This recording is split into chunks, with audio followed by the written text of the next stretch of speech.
ಎಲ್ರಿಗೂ ನಮಸ್ಕಾರ. ನಾನು ನಿಮ್ಮ ಭರತ್. UPSC CAPF ಅಲ್ಲಿ ಆಲ್ ಇಂಡಿಯಾ ರ್ಯಾಂಕ್ 208 ಬರ್ದಿದ್ದೀನಿ. ಅದೇ ರೀತಿ ಹಲವಾರು ಸೆಂಟ್ರಲ್ ಗವರ್ಮೆಂಟ್ ಎಕ್ಸಾಮ್ಸ್ನ ನಾನು ಕ್ಲಿಯರ್ ಮಾಡಿದ್ದೀನಿ. ಆ್ಯಂಡ್ ನನಗೆ ಮುಖ್ಯವಾದ ಪಾತ್ರವನ್ನು ವಹಿಸಿದ್ದಂಥದ್ದು ಯಾವುದು ಒಂದು ನಾನೇನಾದರೂ ಲಿಸ್ಟ್ ಔಟ್ ಮಾಡಬೇಕಂತಂದರೆ ಅದು PYQs. ಓಕೆ, ಸೊ ಈ ಒಂದು ಮೆಂಟಲ್ ಎಬಿಲಿಟಿ ಮತ್ತು ಇಂಗ್ಲಿಷ್ ಗ್ರಾಮರಲ್ಲಿ ಕೂಡ ಈ PYQs ತುಂಬಾ ಮಹತ್ವದ ಪಾತ್ರವನ್ನ ವಹಿಸುತ್ತೆ.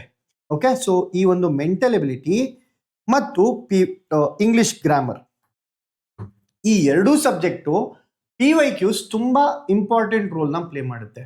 ಯಾವ ರೀತಿಯಲ್ಲಿ ಪ್ಲೇ ಮಾಡುತ್ತೆ, ನಾವು ಯಾವ ರೀತಿ ತಯಾರಿ ಆಗಬೇಕು ಅಂತಂದ್ರೆ, ಮೆಂಟಲ್ ಎಬಿಲಿಟಿಯಲ್ಲಿ ಹಲವಾರು ಟಾಪಿಕ್ಸ್ ಬರ್ತವೆ ಅಲ್ವಾ, ಹಲವಾರು ಟಾಪಿಕ್ಸ್ ಬರ್ತವೆ.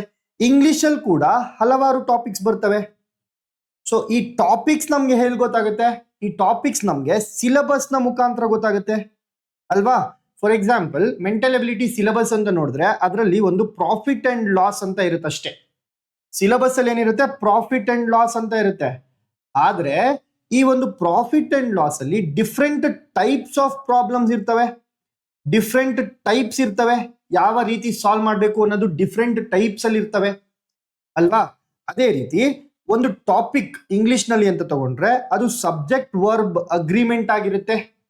ಸೊ ಸಬ್ಜೆಕ್ಟ್ ವರ್ಬ್ ಅಗ್ರಿಮೆಂಟ್ ಅಂತ ಮಾತ್ರ ಕೊಟ್ಟಿರ್ತಾರೆ ಇಂಗ್ಲಿಷ್ ಸಿಲೆಬಸ್ ಅಲ್ಲಿ. ನೀವು ಯಾವ್ದಾದ್ರೂ ಸಿಲೆಬಸ್ ತೆಗೆದು ನೋಡಿ, ಸಬ್ಜೆಕ್ಟ್ ವರ್ಬ್ ಅಗ್ರಿಮೆಂಟ್ ಅಂತ ಮಾತ್ರ ಕೊಟ್ಟಿರ್ತಾರೆ. ಆದ್ರೆ ಸಬ್ಜೆಕ್ಟ್ ವರ್ಬ್ ಅಗ್ರಿಮೆಂಟ್ ಅಲ್ಲಿ ಹಲವಾರು ಟೈಪ್ಸ್ ಇರ್ತವೆ, ಹಲವಾರು ವಿಧವಾದ ಕ್ವೆಶನ್ಸ್ ಬರ್ತವೆ ಅಲ್ವಾ. ಸೊ ಈ ಹಲವಾರು ಟೈಪ್ಸ್ ಆಫ್ ಕ್ವೆಶನ್ ಅಲ್ಲಿ ನಾವು ಯಾವ್ದನ್ನ ಜಾಸ್ತಿ ಕಾನ್ಸಂಟ್ರೇಟ್ ಮಾಡಬೇಕು, ಯಾವ್ದನ್ನ ಜಾಸ್ತಿ ಕಾನ್ಸಂಟ್ರೇಟ್ ಮಾಡಬಾರ್ದು, ಇದೇ ಗೊತ್ತಾಗುತ್ತೆ ಅಂದ್ರೆ it is based on PYQs. So this is the short method for HYTs and PYQs. So ಇಲ್ಲಿ ನಾನು ಏನ್ ಮಾಡ್ತಾ ಇದ್ದೀನಿ, PYQs ನ ಅನಲೈಸ್ ಮಾಡ್ತೀನಿ.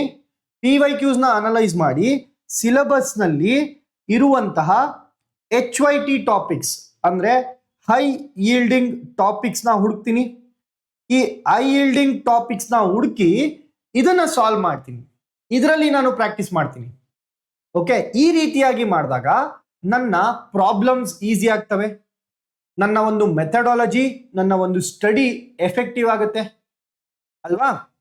ಸೊ ಈ ತರ ಮಾಡೋದ್ರಿಂದ ನಮ್ಮ ಏನು ನಾವು ಪ್ರಾಕ್ಟೀಸ್ ಮಾಡ್ತಾ ಇರುವಂತದ್ದು ರೈಟ್ ವೇ ಆಫ್ ಪ್ರಾಕ್ಟೀಸಿಂಗ್ ಆಗ್ತಾ ಇರುತ್ತೆ.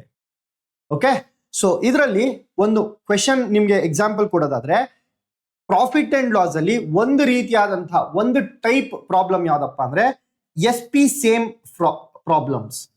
ಅಂದ್ರೆ ಈ ಕ್ವೆಶನ್ ನೋಡಿ, if 2 articles are sold at same price, ಎರಡು ಆರ್ಟಿಕಲ್ ನಾನು ಒಂದೇ ಬೆಲೆಗೆ ಮಾರಿರ್ತೀನಿ ಅಂತ ಅರ್ಥ. ಸೊ ಎರಡು ವಸ್ತುನ ನಾನು ಒಂದೇ ಬೆಲೆಗೆ ಮಾರಿರ್ತೀನಿ ಅಂತ ಅರ್ಥ. ಅಂದ್ರೆ SP1 is equal to SP2 ಅಂತ ಅರ್ಥ ಬರುತ್ತೆ. So SP1 is equal to SP2 ಅಂತ ಅರ್ಥ ಬರುತ್ತೆ. ಹಾಗಾದ್ರೆ ಇದರಲ್ಲಿ ಮೊದಲನೇ ಒಂದು ವಸ್ತುನ 25% ಪ್ರಾಫಿಟ್ಗೆ ಮಾರಿರ್ತೀನಿ. ಮೊದಲನೇ ವಸ್ತುನ ನಾನು ಎಷ್ಟಕ್ಕೆ ಮಾರಿದೆ? 25% ಪ್ರಾಫಿಟ್ಗೆ ಮಾರಿದೆ. ಅದೇ ರೀತಿ ಎರಡನೇ ವಸ್ತುನ ನಾನು 20% ಲಾಸ್ಗೆ ಮಾರಿರ್ತೀನಿ. Second article was sold at 20% loss. What was is over all loss percentage ಅಂತ ಕ್ವೆಶನ್ ಕೇಳಿದ್ದಾರೆ. ಸೊ ಈ 25 ಪ್ರಾಫಿಟ್ ನಾನು ಫ್ರಾಕ್ಷನ್ಗೆ ಕನ್ವರ್ಟ್ ಮಾಡಿದ್ರೆ ಏನಂತ ಬರಿತೀನಿ? 25/100 ಅಂತ ಬರಿತೀನಿ, which is nothing but 1s 4s. So 1/4 ಅಂತ ಬರಿತೀನಿ. ಸೊ ನನ್ನ profit percentage is nothing but profit divided by cost price. ಯಾಕೆ sir profit divided by cost price?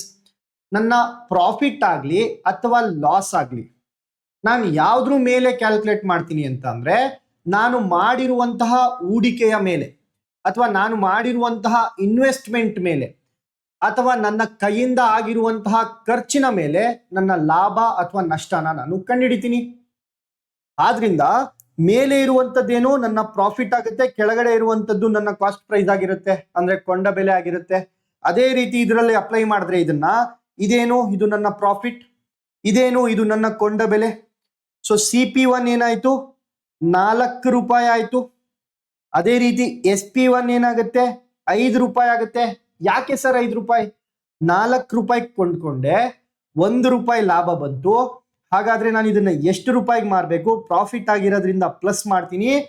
CP1 is equal to 4, SP1 is equal to 5 ಆಗುತ್ತೆ. Okay, ಅದೇ ರೀತಿ ಎರಡನೇ ವಸ್ತುನ ನಾನು 20% ಲಾಸ್ ಅಲ್ಲಿ ಮಾರಿರ್ತೀನಿ. 20% ನ ಫ್ರಾಕ್ಷನ್ ವ್ಯಾಲ್ಯೂ ಏನಾಗುತ್ತೆ? 20% ನ ಫ್ರಾಕ್ಷನ್ ವ್ಯಾಲ್ಯೂ 20 ಡಿವೈಡೆಡ್ ಬೈ 100 ಅಂದ್ರೆ 1/5 ಆಗುತ್ತೆ. ಇದನ್ನ ಫ್ರಾಕ್ಷನ್ ವ್ಯಾಲ್ಯೂ ಅಂತ ಅಂತೀನಿ. ಸೊ ಲಾಸ್ ಆಗಿದೆ. ಈ ಕೆಳಗಡೆ ಇರುವಂತದ್ದು ನನ್ನ ಕೊಂಡ ಬೆಲೆ, ಮೇಲೆ ಇರುವಂತದ್ದು ನನ್ನ loss. So CP minus loss ಆಗಿರೋದ್ರಿಂದ ಇಲ್ಲಿ ಮೈನಸ್ ಮಾಡಿದೆ, ಪ್ರಾಫಿಟ್ ಆಗಿರೋದ್ರಿಂದ ಇಲ್ಲಿ ಪ್ಲಸ್ ಮಾಡಿದೆ ಅಲ್ವಾ? ಸೊ ಆದ್ರಿಂದ ಇಲ್ಲಿ ನನ್ನ ಕಾಸ್ಟ್ ಪ್ರೈಸ್ 2 ಎರಡನೇ ವಸ್ತುವಿನ ಕೊಂಡ ಬೆಲೆ ಏನಾಗುತ್ತೆ? ₹5 ಆಗುತ್ತೆ. ಅದೇ ಮಾರಾಟ ಬೆಲೆ ಎರಡನೇ ವಸ್ತುಗೆ ₹4 ಆಗುತ್ತೆ. ಸೊ ಮೈನಸ್ ಮಾಡ್ತಾ ಇದೀನಿ. ₹5 ಕೊಂಡ್ಕೊಂಡೆ, ₹1 ಲಾಸ್ ಆಯ್ತು. ಹಾಗಾದ್ರೆ ನಾನು ಎಷ್ಟು ರೂಪಾಯಿಗೆ ಮಾರಿರ್ಬೇಕು? ₹4 ಮಾರಿರ್ಬೇಕು ಅಲ್ವಾ? ಸೊ ಇದೆರಡು ಸಿಕ್ಕಿದ್ಮೇಲೆ ನಾನು ಒಂದು ಟೇಬಲ್ ನ ಮುಖಾಂತರ ಇದನ್ನ ಬರ್ಕೋತೀನಿ. ಯಾವ ರೀತಿ ಬರ್ಕೋತೀನಿ ಅಂತಂದ್ರೆ, ಇಲ್ಲಿ ಕೊಂಡ ಬೆಲೆ, ಇಲ್ಲಿ ಮಾರಾಟ ಬೆಲೆನ ಬರ್ಕೋತೀನಿ. ಮೊದಲನೇ ವಸ್ತುಗೆ ಕೊಂಡ ಬೆಲೆ ಏನಾಗುತ್ತೆ? 4 ಇದೆ. ಸೊ 4 ಅಂತ ಬರ್ಕೋತೀನಿ. ಮಾರಾಟ ಬೆಲೆ ಮೊದಲನೇದಕ್ಕೆ ₹5 ಅಂತ ಇದೆ. ಸೊ 5 ಅಂತ ಬರ್ಕೋತೀನಿ. ಅದೇ ರೀತಿ ಎರಡನೇ ವಸ್ತುವಿಗೆ ಕೊಂಡ ಬೆಲೆ ಎಷ್ಟು? ₹5. ಮಾರಾಟ ಬೆಲೆ ಎಷ್ಟು? ₹4. ಆದರೆ ನನ್ನ ಕ್ವೆಶನ್ ನ ಪ್ರಕಾರ SP1 is equal to SP2 ಅಲ್ವಾ? ಸೊ ನನ್ನ ಕ್ವೆಶನ್ ಏನು? 2 articles are sold at same price. ಅಂದ್ರೆ SP1 is equal to SP2. But ನಾನ್ ಬರ್ದಿರೋ ಪ್ರಕಾರ ಇಲ್ಲಿ SP1 ಮತ್ತೆ SP2 ಸೇಮ್ ಇದೆಯಾ? ಇಲ್ಲಿ ₹5 ಇದೆ, ಇಲ್ಲಿ ₹4 ಇದೆ, ಸೇಮ್ ಇಲ್ಲ. ಸೊ ನಾನೇನ್ ಮಾಡ್ತೀನಿ? ಇವಾಗ ನಾನು ಸೇಮ್ ಮಾಡ್ತೀನಿ. ಇದನ್ನ ನಾನು ಯಾವ ರೀತಿ ಸೇಮ್ ಮಾಡಬೇಕು ಅಂತ ಅಂದ್ರೆ, I have to take LCM. ಈ ಎರಡರ LCM ಏನಾಗುತ್ತೆ? 20 ಆಗುತ್ತೆ. ಹಾಗಾದ್ರೆ 5ನ್ನ 20 ಮಾಡೋದು ಹೇಗೆ? ಇಂಟು 4 ಮಾಡಬೇಕು. 4ನ್ನ 20 ಮಾಡುವಂಥದ್ದು ಹೇಗೆ? ಇಂಟು 5 ಮಾಡಬೇಕು ಅಲ್ವಾ? ಈ ಕಡೆ ಇಂಟು 4 ಮಾಡಿದ್ರೆ ಈ ಕಡೆ ಕೂಡ ಇಂಟು 4 ಮಾಡ್ತೀನಿ. ಈ ಕಡೆ ಇಂಟು 5 ಮಾಡಿದ್ರೆ ಈ ಕಡೆ ಕೂಡ ಇಂಟು 5 ಮಾಡ್ತೀನಿ. ಸೊ ಇವಾಗ ಈ ಒಂದು ಟೇಬಲ್ ನ ಇನ್ನೊಂದು ರೂಪ ಬರೆದ್ರೆ ಯಾವ ರೀತಿ ಆಗುತ್ತೆ? CP SP, ಇಲ್ಲಿ ನನ್ನ CP, ಇಲ್ಲಿ ನನ್ನ SP ಆಗುತ್ತೆ. ಸೊ ಮೊದಲನೆಯ ವಸ್ತುಗೆ 4 ಇಂಟು 4 ಏನಾಯ್ತು? 16 ಆಯ್ತು. SP ಏನಾಯ್ತು? ₹20 ಆಯ್ತು. ಯಾಕೆ? 5 ಇಂಟು 4. ಎರಡನೇ ವಸ್ತುಗೆ ಮೊದಲನೆಯ ಕಾಸ್ಟ್ ಪ್ರೈಸ್ ಅಂದ್ರೆ ಕಾಸ್ಟ್ ಪ್ರೈಸ್ ಏನಾಯ್ತು? ಕೊಂಡ ಬೆಲೆ ಏನಾಯ್ತು? ₹25 ಆಯ್ತು. ಮಾರಾಟ ಬೆಲೆ ಏನಾಯ್ತು? ₹20 ಆಯ್ತು. ಸೊ ಇವಾಗ ನನ್ನ ಮಾರಾಟ ಬೆಲೆ ಸೇಮ್ ಇದೆಯಾ? ಎರಡು ವಸ್ತುವಿನ್ನು 20 ಎರಡು ಸೇಮ್ ಇದೆ ಅಲ್ವಾ? ಸೊ ಇವಾಗ ನಾನು ಏನ್ ಮಾಡ್ತೀನಿ? ಎರಡನ್ನು ಆಡ್ ಮಾಡ್ತೀನಿ. ಸೊ 16 + 25 ಎಷ್ಟು? 41. 20 + 20 ಎಷ್ಟು? 40. ಅಂದ್ರೆ ನನ್ನ ಕೈಯಿಂದ ಆಗಿರುವಂತಹ ಖರ್ಚು ₹41. ಕಾಸ್ಟ್ ಪ್ರೈಸ್ ಏನಾಯ್ತು? ₹41 ಆಯ್ತು.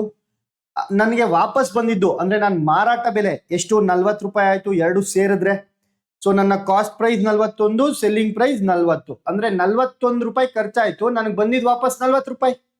ಇಲ್ಲಿ ಏನಾಗ್ತಿದೆ? ಲಾಸ್ ಆಗ್ತಿದೆ. ಎಷ್ಟು ಲಾಸ್? ₹1. ಬಟ್ ನನಗೆ ಲಾಸ್ ಕೇಳ್ತಿದಾರಾ? ಲಾಸ್ ಪರ್ಸೆಂಟೇಜ್ ಅಲ್ವಾ? Over all loss percentage.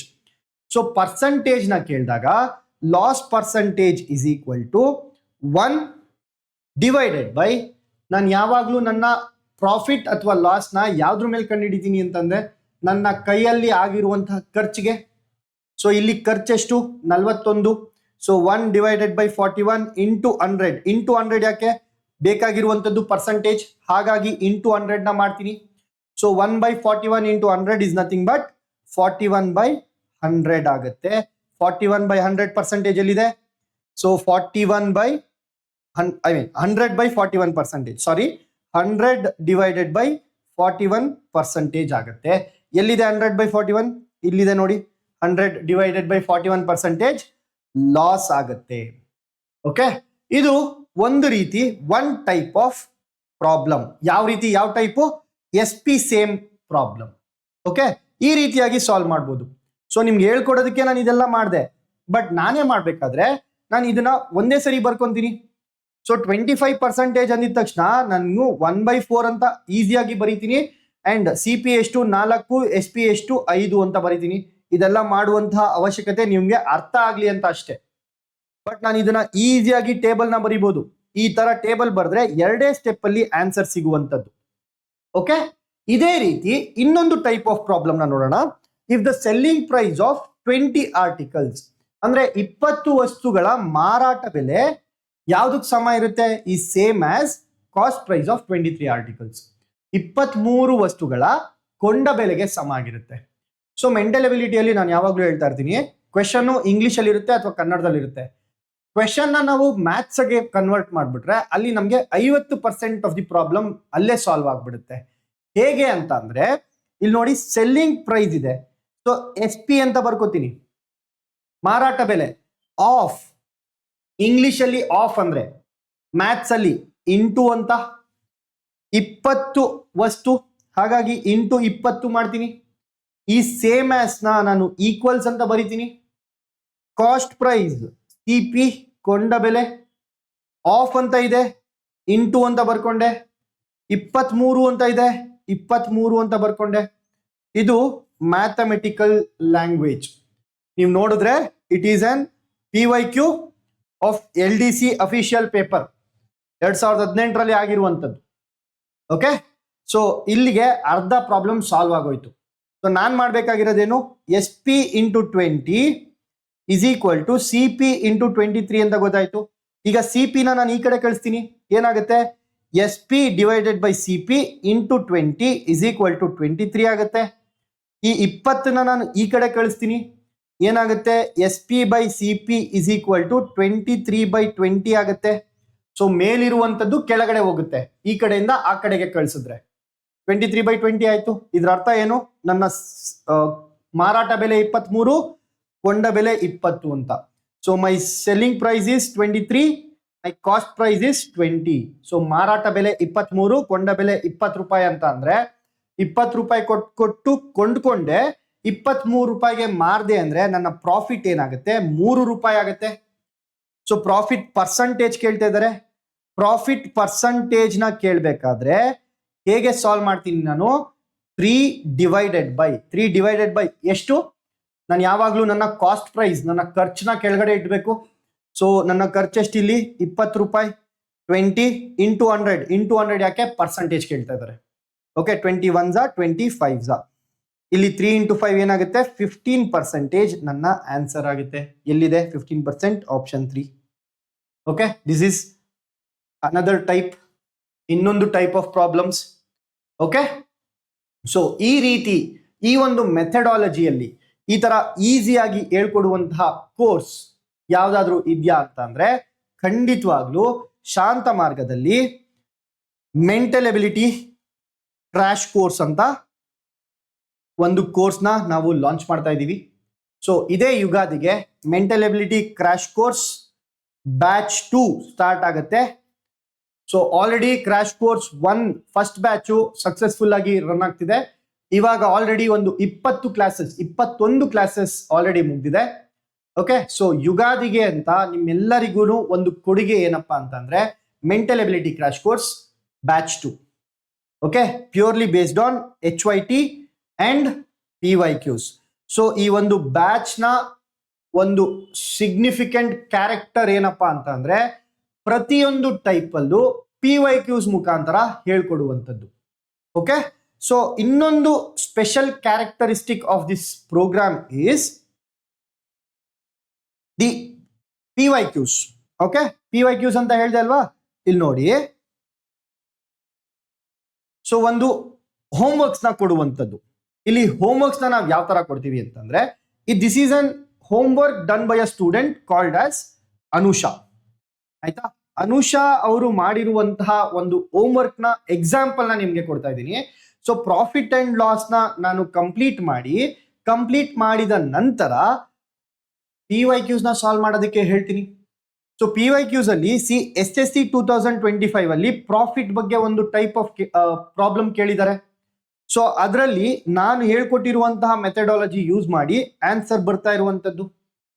Okay, ಇದು this is called as practice, this is called as efforts. ಆಮೇಲೆ ಇಲ್ಲಿ ನೋಡಿ ಪಿ ವೈ ಕ್ಯೂಸ್, ಇನ್ನೊಂದು ಕ್ವೆಶನ್ ನೋಡಿ, NTPC ಅಲ್ಲಿ ಕೇಳಿರುವಂತದ್ದು. ಇವಾಗ ಜಸ್ಟ್ ನಿಮ್ಗೆ ಹೇಳ್ಕೊಟ್ಟೆ ಈ ಒಂದು ಪ್ರಾಬ್ಲಮ್ ನ. CP ಆಫ್ 25 ಚೇರ್ಸ್ ಅಂದ್ರೆ CP into 25 is equal to SP into 20. ಇದನ್ನ ಏನ್ ಮಾಡ್ತೀವಿ, CP divided by SP. So ನಾವ್ ಯಾವ ರೀತಿಯಾಗಿ ಪ್ರಾಕ್ಟೀಸ್ ಮಾಡ್ಬೇಕು ಅಂದ್ರೆ, ನಾನು ನಿಮ್ಗೆ 3 ಸ್ಟೆಪ್ ಹೇಳ್ಕೊಟ್ಟೆ ಅಲ್ಲಿ ಅಲ್ವಾ, ನಾನು ನಿಮ್ಗೆ 3 ಸ್ಟೆಪ್ ಹೇಳ್ಕೊಟ್ಟೆ. ಇಲ್ಲಿ ನೋಡಿ, ಇದೊಂದು ಸ್ಟೆಪ್ಪು, ಇದೊಂದು ಸ್ಟೆಪ್ಪು, ಇದೊಂದು step. But after practice what is the student doing here? She is doing it in first step. ಒಂದೇ ಸ್ಟೆಪ್ ಅಲ್ಲಿ ಈ ರೀತಿ ಬರ್ಕೊಂಡು ಆನ್ಸರ್ ನ ತರ್ತಾ ಇರುವಂತದ್ದು. Okay, so this is the methodology that I am teaching. So C, ನೀವು ನೋಡ್ಬೋದು ಇದರಲ್ಲಿ ಎಷ್ಟು ಪ್ರಾಬ್ಲಮ್ಸ್, ಎಷ್ಟು PYQs ನ ಮಾಡಿದ್ದಾರೆ. SSC CGL profit and loss ಅಲ್ಲಿ. ಓಕೆ, SSC ಡಿಸ್ಆನೆಸ್ಟ್ ಮರ್ಚೆಂಟ್, ಇದು ಕೂಡ ನಮ್ಮ ಕ್ಲಾಸ್ ಅಲ್ಲಿ ಕವರ್ ಆಗಿತ್ತು. RRB 2022 ಇದು ಕೂಡ ನಮ್ಮ ಕ್ಲಾಸ್ ಅಲ್ಲಿ ಕವರ್ ಆಗುತ್ತೆ. RRB ಗೆ ಬಂದಿರುವಂತಹ ಕ್ವೆಶನ್, SSC ಗೆ ಬಂದಿರುವಂತಹ ಕ್ವೆಶನ್. ಓಕೆ, ಸೊ ಇದೇ ರೀತಿ RPF ರೈಲ್ವೆ ಪ್ರೊಟೆಕ್ಷನ್ ಫೋರ್ಸ್ 2025 ಅಲ್ಲಿ ಬಂದಿರುವಂತದ್ದು. ಓಕೆ, ಇದೆಲ್ಲ ನೋಡಿ ಪ್ರಾಫಿಟ್ ಅಂಡ್ ಲಾಸ್ಗೆ ಸೇರುವಂತದ್ದು. ಓಕೆ, ಸೊ ಇದೆಲ್ಲ ಮೆಥಡಾಲಜಿ ಏನಿದೆ, ಈ ಮೆಥಡಾಲಜಿನ ನಮ್ಮ ಕ್ಲಾಸ್ ನಲ್ಲಿ ನಾವು ಟೀಚ್ ಮಾಡ್ತೀವಿ and we will make you work. Okay, this is the speciality of HYT batch. HYT batch 2 mental ability crash ಕೋರ್ಸ್ಗೆ ಇದೇ ಯುಗಾದಿ ಹಬ್ಬದಿಂದ ಪ್ರಾರಂಭ ಆಗುತ್ತೆ. ಓಕೆ, ಸೊ ಯಾರಿಗೆಲ್ಲ ಇಂಟ್ರೆಸ್ಟ್ ಇದೆ ಈ ಒಂದು ಕೋರ್ಸ್ನ ಜಾಯಿನ್ ಆಗೋದಕ್ಕೆ, ಶಾಂತ ಮಾರ್ಗದಲ್ಲಿ ಇರುವಂತಹ ಒಂದು ಕಾಂಟ್ಯಾಕ್ಟ್ ನಂಬರ್ಗೆ ಕಾಂಟ್ಯಾಕ್ಟ್ ಮಾಡ್ಬೋದು. ಅದೇ ರೀತಿ ನನ್ನ ಕಾಂಟ್ಯಾಕ್ಟ್ ನಂಬರ್ ಆದ್ರೆ ಈ ನಂಬರ್ಗೆ ನೀವು ಕಾಂಟ್ಯಾಕ್ಟ್ ಮಾಡ್ಬೋದು. ಓಕೆ, ಅದೇ ರೀತಿ ಇಷ್ಟೇ ಅಲ್ಲ, so mental ability crash course ಅಷ್ಟೇ ಅಲ್ಲ, ಇದರ ಜೊತೆಗೆ ಯುಗಾದಿ ಪ್ರಯುಕ್ತ ನಾವೇನ್ ಮಾಡ್ತಾ ಇದೀವಿ, ಮೆಂಟಲ್ ಎಬಿಲಿಟಿ ಜೊತೆಗೆ ಇಂಗ್ಲಿಷ್ ಗ್ರಾಮರ್ನ ಇದು ಕೂಡ ಕೊಡ್ತಾ ಇದೀವಿ. Okay, we are giving it as a combo offer, not only two but we are also giving mental ability plus English plus Shantappa sir head ಮಾಡ್ತಾ ಇರುವಂತಹ HYT ಬ್ಯಾಚ್. ಸೊ ಈ ಮೂರರ ಕಾಂಬೋನು ನಾವು ಮಾರ್ಚ್ ಅಂದ್ರೆ ಯುಗಾದಿ ಹಬ್ಬದಿಂದ ಶುರು ಮಾಡ್ತಾ ಇದ್ದೀವಿ. ಓಕೆ, ಈ ಕಾಂಬೋ ಯಾವ್ಯಾವ್ದು ಇರುತ್ತೆ, ಈ ಒಂದು ಕಾಂಬೋದಲ್ಲಿ ಮೆಂಟಲ್ ಎಬಿಲಿಟಿ ಕ್ರಾಶ್ ಕೋರ್ಸ್ ಇರುತ್ತೆ, ಜೊತೆಗೆ ಇಂಗ್ಲಿಷ್ ಗ್ರಾಮರ್ನ ಕ್ರಾಶ್ ಕೋರ್ಸ್ ಇರುತ್ತೆ, ಜೊತೆಗೆ ಇದರ ಜೊತೆಗೆ HYT ಬ್ಯಾಚ್ ಕೂಡ ಒಂದು ಸಿಗತ್ತೆ. ಓಕೆ, ಈ ಮೂರ ಕಾಂಬೋ ಇದೇ ಯುಗಾದಿಯಿಂದ ನಿಮಗೆ ಸಿಗಲಿದೆ. ಓಕೆ, ಸೊ ಈ ಒಂದು ವಿಡಿಯೋದಲ್ಲಿ I will also give you an example of English grammar. So English grammar ಕೂಡ ನಾನು ಆಲ್ರೆಡಿ ಹೇಳಿದೆ, ಸಬ್ಜೆಕ್ಟ್ ವರ್ಬ್ ಅಗ್ರಿಮೆಂಟ್ ಅನ್ನುವಂಥದ್ದು ಸಿಲೆಬಸ್ ಅಲ್ಲಿ ಜಸ್ಟ್ ನಿಮ್ಗೆ ಸಬ್ಜೆಕ್ಟ್ ವರ್ಬ್ ಅಗ್ರಿಮೆಂಟ್ ಅಂತ ಕೊಟ್ಟಿರ್ತಾರೆ. ಆದ್ರೆ ಸಬ್ಜೆಕ್ಟ್ ವರ್ಬ್ ಅಗ್ರಿಮೆಂಟ್ ಅಲ್ಲಿ ಹಲವಾರು ರೀತಿಯಾದಂತಹ ಪ್ರಾಬ್ಲಮ್ಸ್ ಬರ್ತವೆ ಅಲ್ವಾ. ಸೊ ಇವಾಗ ನಾವು PYQs ನ ಅನಲೈಸ್ ಮಾಡಿಕೊಂಡು ಸಬ್ಜೆಕ್ಟ್ ವರ್ಬ್ ಅಗ್ರಿಮೆಂಟ್ ನ ಯಾವ ರೀತಿ ಸಾಲ್ವ್ ಮಾಡ್ಬೋದು, ಇದೆಲ್ಲ PYQs ಆಯ್ತಾ. ಈ PYQs ನ ನೋಡಿ, identify the grammatical error in the sentence.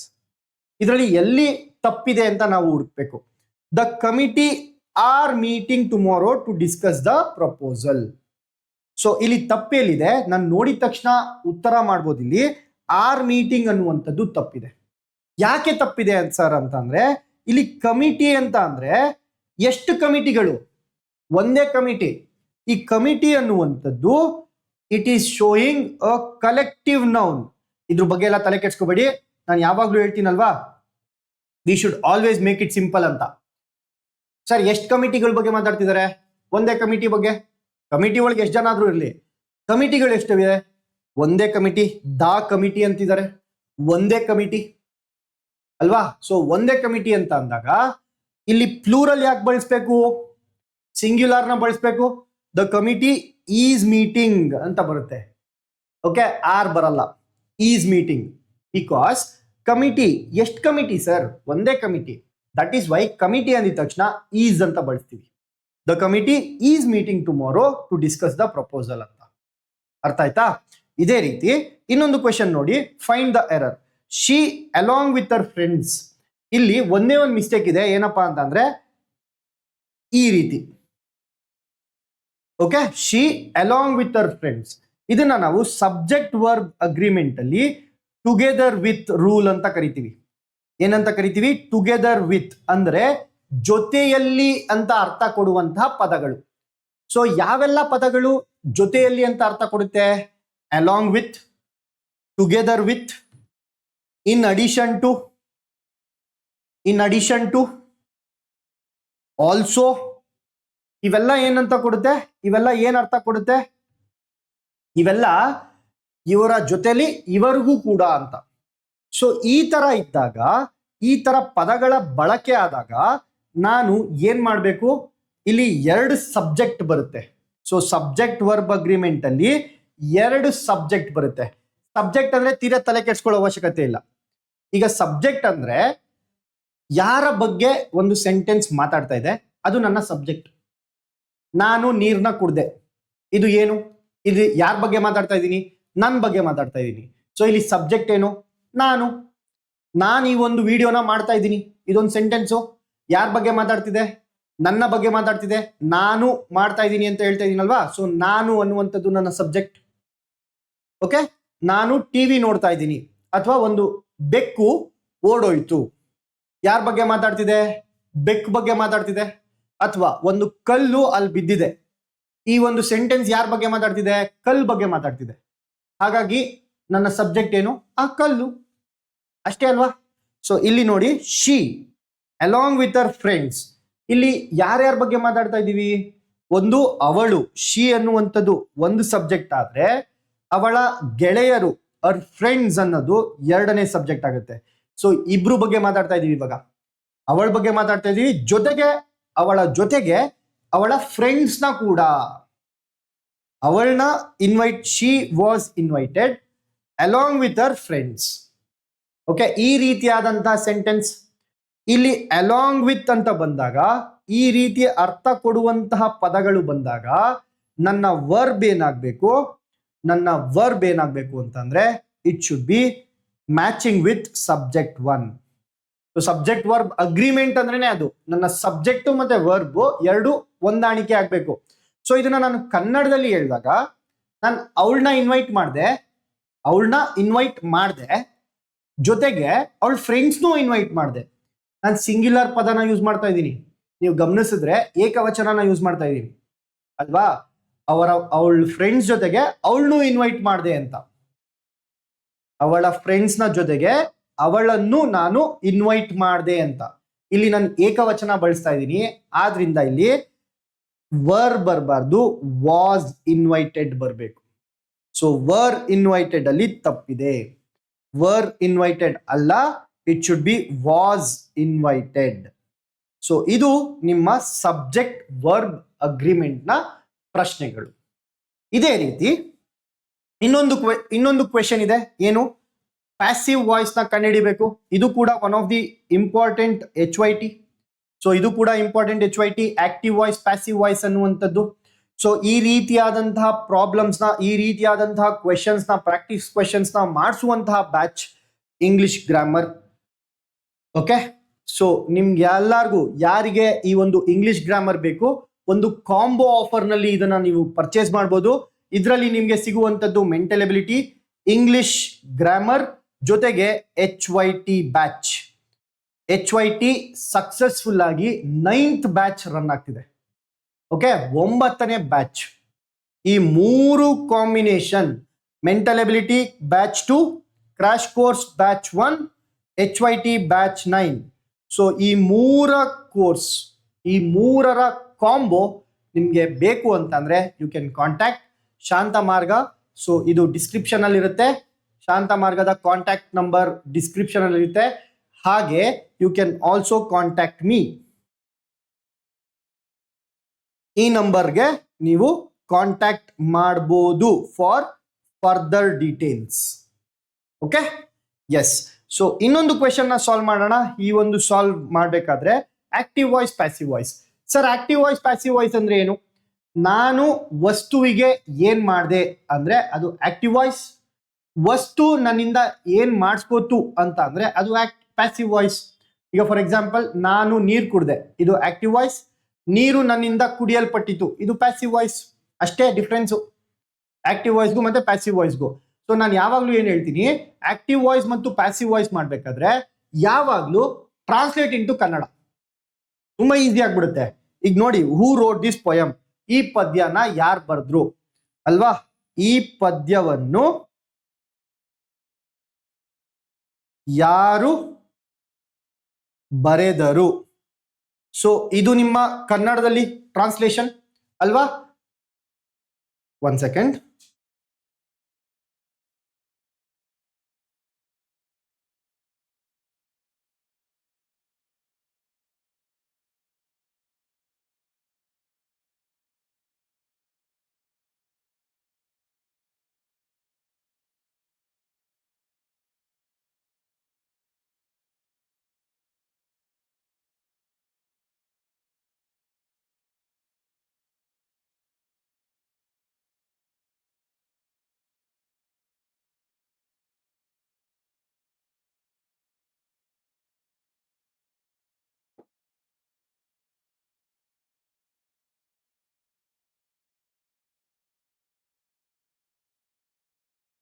ಸಾರಿ, ಸ್ವಲ್ಪ ಅಡಚಣೆಗೆ ಕ್ಷಮಿಸಿ.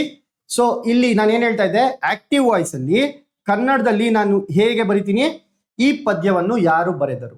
ಸೊ ಇದನ್ನ ಪ್ಯಾಸಿವ್ ವಾಯ್ಸ್ ಅಲ್ಲಿ ಯಾರಿಂದ ಈ ಪದ್ಯ ಬರೆಯಲ್ಪಟ್ಟಿತು,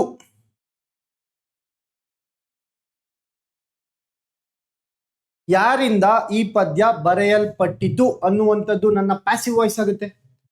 ಇಂಗ್ಲಿಷ್ ಗೊತ್ತಿಲ್ಲ, ಓಕೆ, ಕನ್ನಡ ಬರುತ್ತಲ್ವಾ ಚೆನ್ನಾಗಿ. ಸೊ ನಾವು ನಮಗೆ ಬರುವಂಥದ್ನ ಚೆನ್ನಾಗಿ ಯೂಸ್ ಮಾಡ್ಕೋಬೇಕು ಅಲ್ವಾ. ಸೊ ನಮ್ಗೆ ಈಸಿಯಾಗಿ ಕನ್ನಡ ಬರುತ್ತೆ. ಈ ಪದ್ಯನ ಯಾರು ಬರೆದ್ರು ಅಂದ್ರು ಒಂದೇ, ಯಾರಿಂದ ಈ ಪದ್ಯನ ಬರೆಯಲ್ಪಟ್ಟಿತು ಅಂದ್ರು ಒಂದೇ. ಇವಾಗ ಯಾರಿಂದ ಈ ಪದ್ಯ ಬರೆಯಲ್ಪಟ್ಟಿತು ಇದನ್ನ ಟ್ರಾನ್ಸ್ಲೇಟ್ ಮಾಡಿ ಇಂಗ್ಲಿಷ್ಗೆ.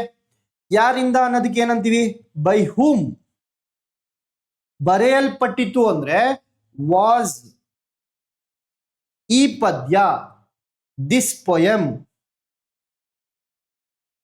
ರಿಟರ್ನ್, ಯಾರಿಂದ ಈ ಪದ್ಯ ಬರೆಯಲ್ಪಟ್ಟಿತು. ಓಕೆ, ಸೊ ಇಲ್ಲಿ ಏನಾಗ್ತಿದೆ, ನಿಮ್ಗೆ ಟ್ರಾನ್ಸ್ಲೇಷನ್ ಅಭ್ಯಾಸ ಆಗ್ತಿದೆ, ಜೊತೆಗೆ ಇಂಗ್ಲಿಷ್ ಗ್ರಾಮರ್ನು ಅಭ್ಯಾಸ ಆಗ್ತಿದೆ. ಈ ರೀತಿ ಪ್ರಾಕ್ಟೀಸ್ ಮಾಡಬೇಕು. ಸೊ ಕಲ್ಲು ಹೊಡೆದ್ರೆ ಎರಡು ಪಕ್ಷಿಗಳು ಒಂದೇ ಕಡೆ ಬೀಳೋ ತರ ಹೊಡಿಬೇಕು. ಇಲ್ಲಿ ನಿಮ್ಗೆ ಟ್ರಾನ್ಸ್ಲೇಷನ್ಗೂ ಹೆಲ್ಪ್ ಆಗುತ್ತೆ, PSI ಪೇಪರ್ಸ್ಗೆ.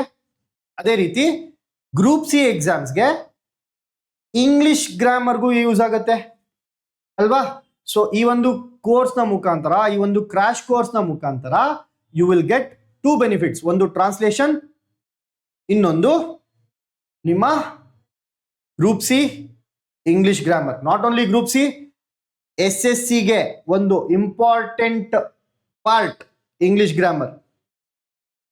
ಸೊ SSC ಅಲ್ಲಿ ಹಲವಾರು ಎಕ್ಸಾಮ್ ಬರುತ್ತಲ್ವಾ, CGL ಆಗಿರ್ಬೋದು, CPO ಆಗಿರ್ಬೋದು, CHSL ಆಗಿರ್ಬೋದು, MTS ಆಗಿರ್ಬೋದು.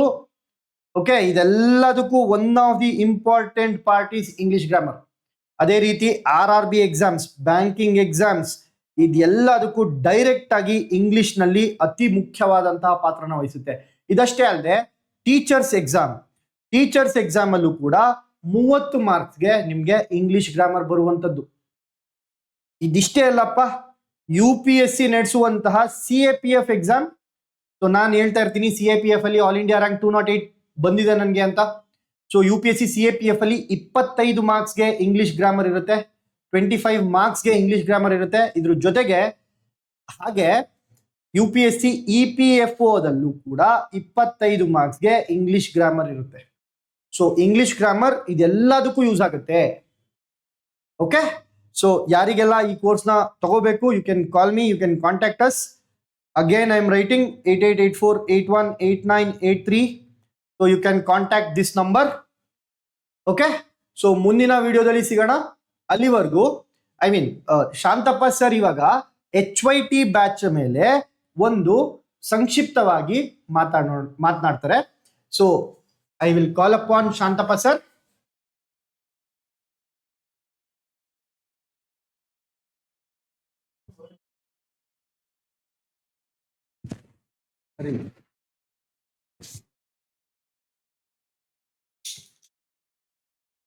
Okay, so due to some personal reason Shantappa sir ಹೊರಗಡೆ ಹೋಗಿದ್ದಾರೆ. ಸೊ ಶಾಂತಪ್ಪ ಸರ್ ಬಂದು ಇನ್ನೊಂದು ವಿಡಿಯೋನ ಮಾಡ್ತಾರೆ HYT ಕೋರ್ಸ್ ಬಗ್ಗೆ. ಓಕೆ, ಸೊ ಈ ಒಂದು ವಿಡಿಯೋನ ಇಲ್ಲಿಗೆ ಎಂಡ್ ಮಾಡೋಣ. ಇಲ್ಲಿವರೆಗೂ ನೋಡಿದಕ್ಕೆ thank you so much. Next time ಸಿಗೋವರೆಗೂ take care, have a nice day.